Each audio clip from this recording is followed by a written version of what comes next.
हरि ओम तत्सत। हरि ओम तत्सत। हरिद्वार के अंदर गंगा का तट है। श्री वैशंपायन ऋषि सम्राट जन्मेजय को श्रीमद् भागवत गीता सुना रहे हैं और कहते हैं, काशीश्चय महेशवासा, काशीश्चय महेशवासा, शिखंडी च महारथ है, धृष्टद्युम्नो विराटश्च सत्यकी अपराजित है। हे जन्मेजय, शिखंडी महाभारत का प्रमुख पात्र है, जो धनुर्धारी था और महारथी था और जो भीष्म पितामह की मृत्यु का कारण बनता है। जन्मेजय जी कहते हैं, हे गुरुदेव, जब शिखंडी जब महारथी था तो शिखंडी के सामने भीष्म पितामह सरेंडर कैसे हो गए, आत्मसमर्पण कैसे कर दिया, घुटने कैसे टेक दिए, हथियार क्यों नहीं उठाए।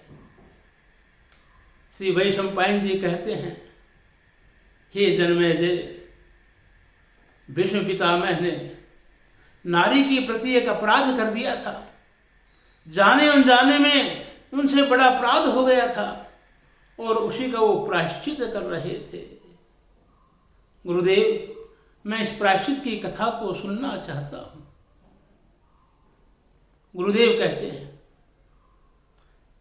काशी नरेश की 3 कन्याएं थी, जिनका नाम था अंबा, अंबिका और अंबाली।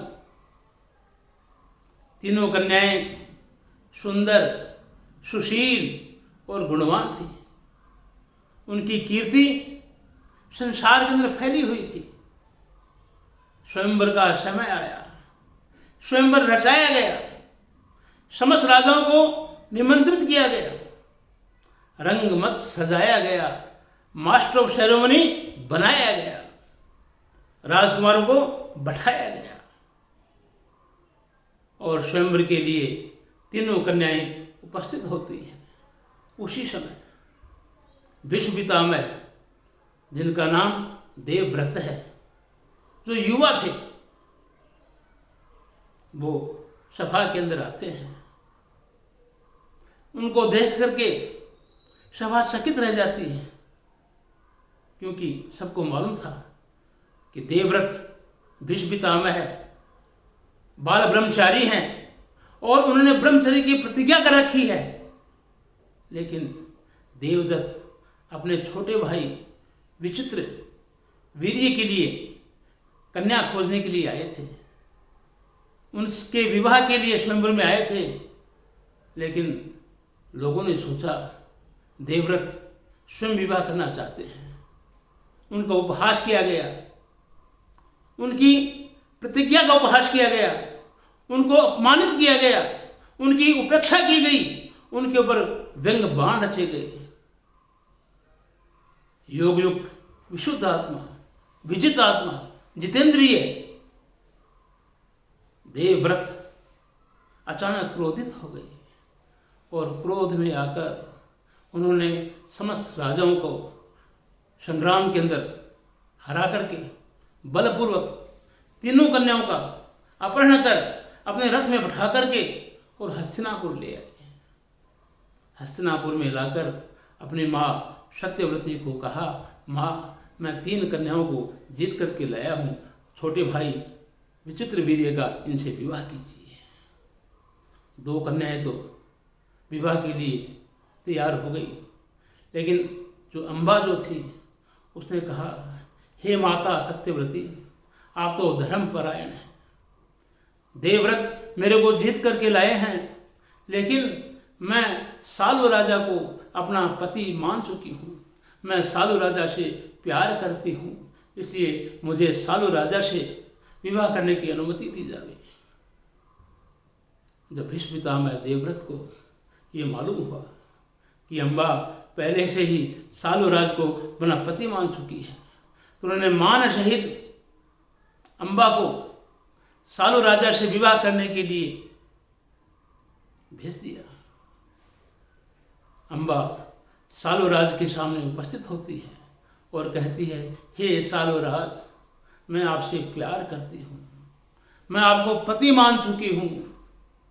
मैंने जब देवव्रत को और सत्यव्रती को जब मैंने आपके प्यार के बारे में बताया तो उन्होंने मेरे को सम्मानपूर्वक विदा कर दिया और आपसे विवाह करने की अनुमति दे दी। हे सालो राजा, मैं आपसे प्यार करती हूँ, मैं आपसे विवाह करना चाहती हूँ। लेकिन सालो राजा मौन थे। सालो राजा ने कहा, सुंदरी, प्यार तो मैं भी करता हूँ, लेकिन देवव्रत मेरे को हरा करके आपको लेकर के गया है।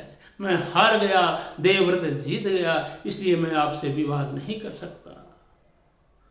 हे सालो राजा, मैं आपसे प्यार करती हूँ।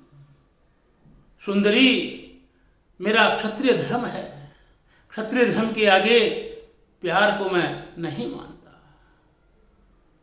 हे सालो राजा, मैं क्या करूं, मैं कहाँ जाऊं?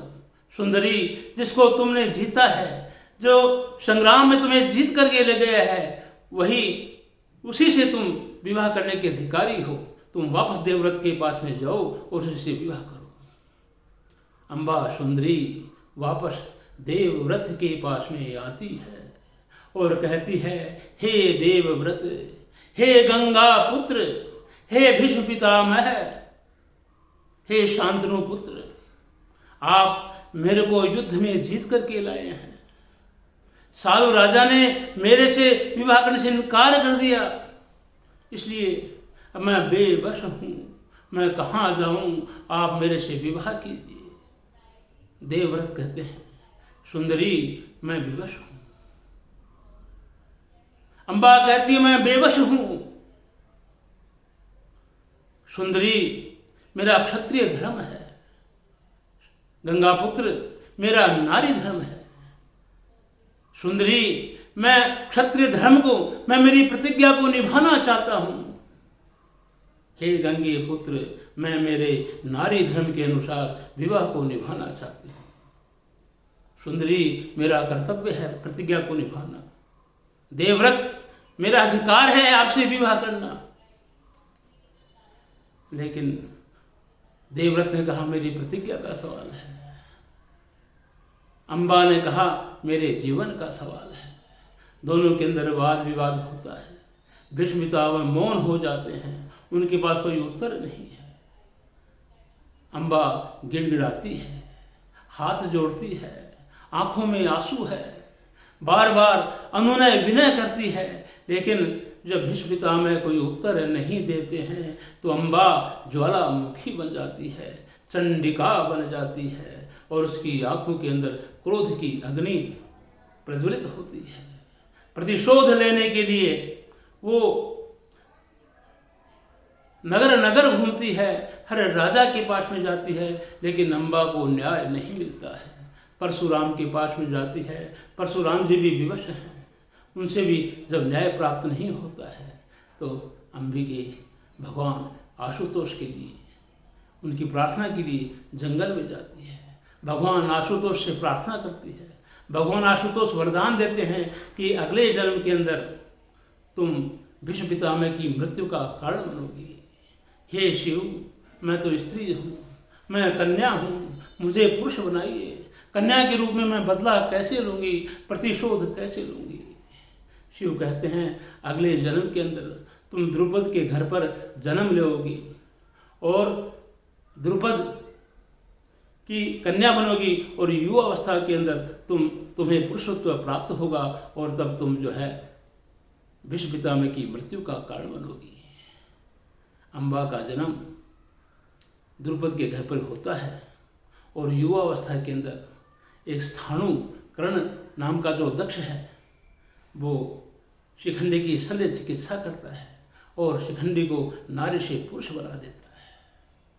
शिखंडी की जो शिक्षा दीक्षा होती है वो पुरुष के रूप में होती है। धनुर्धारी बन जाते हैं, महारथी बन जाते हैं और महाभारत की युद्ध के अंदर जब युद्ध करने के लिए आते हैं तो भीष्म पितामह को अपना अपराध बोध होता है।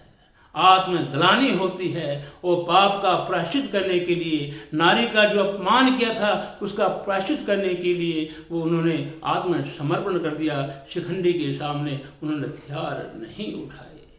इस प्रकार जाने और अनजाने में जब भी नारी के प्रति अपराध होता है तो उसका प्रायश्चित करना पड़ता है।